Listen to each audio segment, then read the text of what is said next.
We've got Rebecca Walser here, Walser Wealth Management, Dan Geltrude, America's accounting, as they say, the CPA and market analyst extraordinaire, Laura Fink. Dan, you're one of those fat cats, Dan, and I understand. But, Dan, you're one of those fat cats, and the notion is that Wall Street's had it easy. The big boys who've been investing and doing so well, it's time that they pay, you've heard it before, their fair share. This is a step in that direction. What do you say?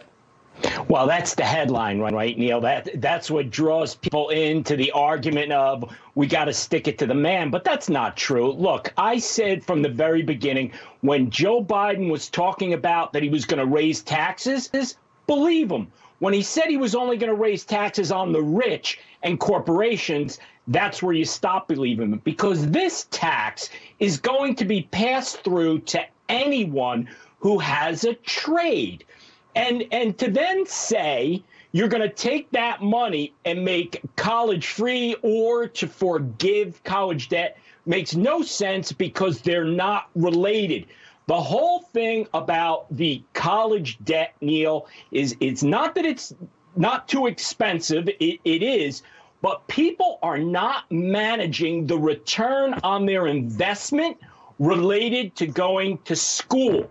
If you want to go to Harvard, which is fine, majoring in becoming a librarian, and not that there's anything wrong with that, is probably not a great return on investment. So look at where you're going based upon how much money you've spent on your education.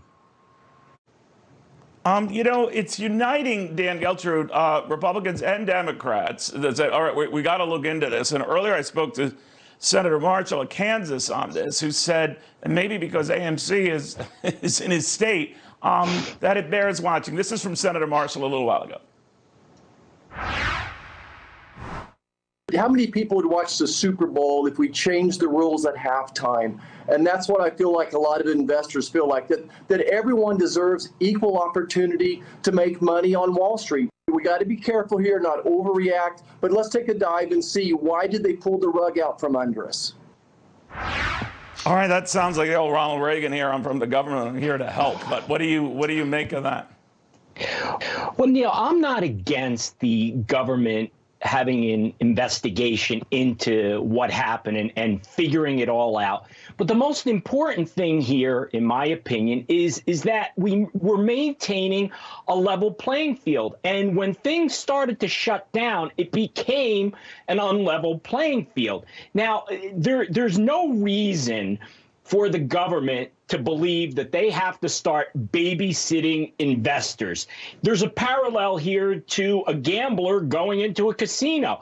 If that gambler loses their life savings because they got caught up in the emotion of the gambling, that is not something that the government should be stepping into to say, well, wait a minute, we have to look at what's happening, whether the house won too much or the investor lost too much.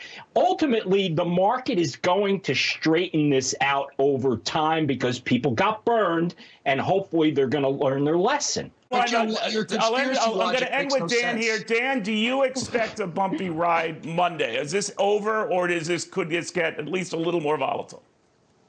I think on Monday, Neil, the bumpy ride is going to continue. I don't think this is over. People still have positions, whether it's shorted or whether they're playing the shiny object that it's going to keep going up. This is going to continue for a little while. However, I do agree with Charlie, and not because I don't want to fight with him, because he's right. I think in the long run, this is not a systemic issue. It is just part of a bumpy road. But you will admit Charlie is rude, right? I think it's fair to say it's just a rude human being. All right, kidding.